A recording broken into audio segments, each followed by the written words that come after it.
घर में बेटियां जवान हैं, कोई रिश्ता इसलिए नहीं पूछने आता कि इनके पास देने के लिए कुछ नहीं है, और बाप मजदूरी कर करके बमुश्किल घर का चूल्हा गर्म रखता है और बेटियां उनके सर में चांदी उतर रही है, तो वो बाप कितना फंसा हुआ, उसकी गर्दन कितनी जकड़ी हुई। और अगर किसी के पास रकम हो उसकी जरूरियात से ज्यादा और वो उसका रिश्तेदार भी लगता हो, तो उसको सोचना चाहिए कि मैं इसकी मदद करूं या ना करूं।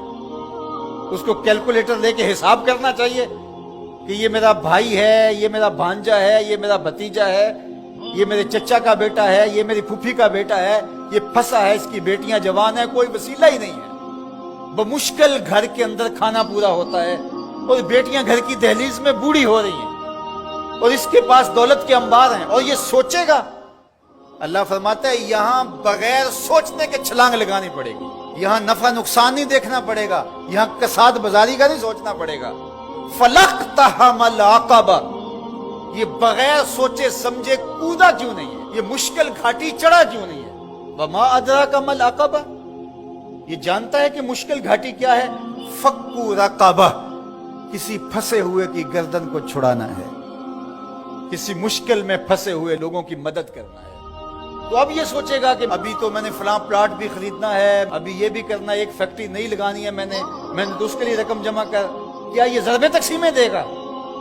कहा अगर इस्लाम का नूर सीने में उतरा हुआ है तो अपने भाई की मुसीबत को देख लेगा जब, और वो जानता है ये वाकई फंसा हुआ है, तो फिर इस घाटी में छलांग लगाते हुए वो दाएं बाएं नहीं देखेगा, वो फौरन चढ़ दौड़ेगा और फौरन फैसला करेगा ताकि दुखी को मुसीबत से निकाल सके। फक्कु रक़बा, किसी फंसे हुए की गर्दन को छुड़ाना, किसी मुश्किल में फंसे हुए लोगों की मदद करना है। ओ इतामुन फी यौमिन ज़ी मस्ग़बा, या भूख के दिन खाना खिलाना है। लॉकडाउन लग गया, लोग तरस गए, फाके आ गए, घर में बहुत पड़ा हुआ है, तो ये सोचा जाएगा कि मैंने तो 3 साल के लिए रखा है और ये बंदा रेड़ियां रगड़ के मर रहा है, अगर मैं इसको दे दिया तो 3 साल के बाद तो मेरे पास कुछ नहीं होगा। ये बात सोचने की नहीं थी कि 3 साल बाद मेरे पास क्या होगा। कुरान का जो उसलूब है, कुरान जो हमें जिंदगी सिखाता है, वो ये है कि यहां सोचना नहीं, तुम्हें अकल से सोच के काम लेना, ये बहुत मरहले हैं, कहीं अकल को पीछे करना पड़ता है। इकबाल ने कहा था बेहतर है कि दिल के पास रहे चरागे अकल, बेहतर है कि दिल के पास रहे चरागे अकल, लेकिन कभी कभी से तन्हा भी छोड़ दे। कभी ऐसा भी मौका आता है कि फिर उसको पीछे करना पड़ता है। ये अपना नफा नुकसान, अपनी ज़रबें तक़सीमें नहीं करनी होती कि मैंने तो 3 साल का बजट रखा है और हमसाया फाकों से मर रहा है और बंदा के साल के मेरे तो पूरे हैं, वो यूं जमा तकसीम करता रहे। ये मुश्किल घाटी है, तो कहा उसको ये मुश्किल घाटी चढ़ना होगा। वमा अदराका मल अक़बा, जानते हो मुश्किल घाटी क्या है।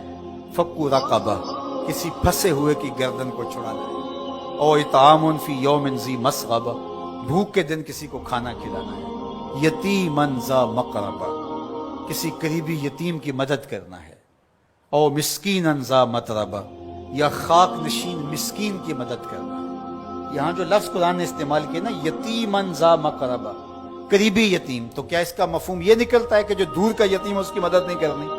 नहीं, बल्कि उलमाए तफसीर ने यहाँ नुक्ता बयान किया कि बंदा दूर पार के यतीमों और गरीबों की मदद करता है और उनकी तस्वीरें भी खिंचवा लेता है दौरे मौजूद में, और दाद भी ले लेता है और सखी बन के सामने आ जाता है। लेकिन यतीम खानदान के अंदर हो तो उनकी मदद करके बंदा नुमाइश नहीं कर सकता कि मैंने अपने भतीजे भांजे के साथ ये किया है।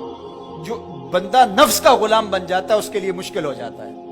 तो इसलिए अल्लाह ताला ने यहाँ जो लफ्ज़ बयान फरमाया, यतीमन ज़ा मक़रबा, करीबी यतीम की मदद करना, और मिस्कीनन ज़ा मतरबा, या खाक नशीन मिस्कीन की मदद करना। कुछ लोग, तुम्हें पता है हमारी हमसायगी के अंदर इनके यहाँ नान शबीना भी नहीं है, तो वहाँ जो है वो महीने में 500 रुपया देंगे और 500 रुपया दे के ये समझेंगे कि हमने हक अदा कर दिया, इनकी जरूरत को आपने पूरा करना था। मुख्तलिफ लोगों को तो आप करोड़ों रुपए बांट रहे हो, और आपकी फैक्ट्री में जो मुलाजमत कर रहे हैं आप उनमें कितनों को जानते हो कि मुश्किल से इस 15,000 रुपए से इसका घर चलता है और इसकी बहनें जवान हैं और ये बेचारा ओवर टाइम भी लगाता है।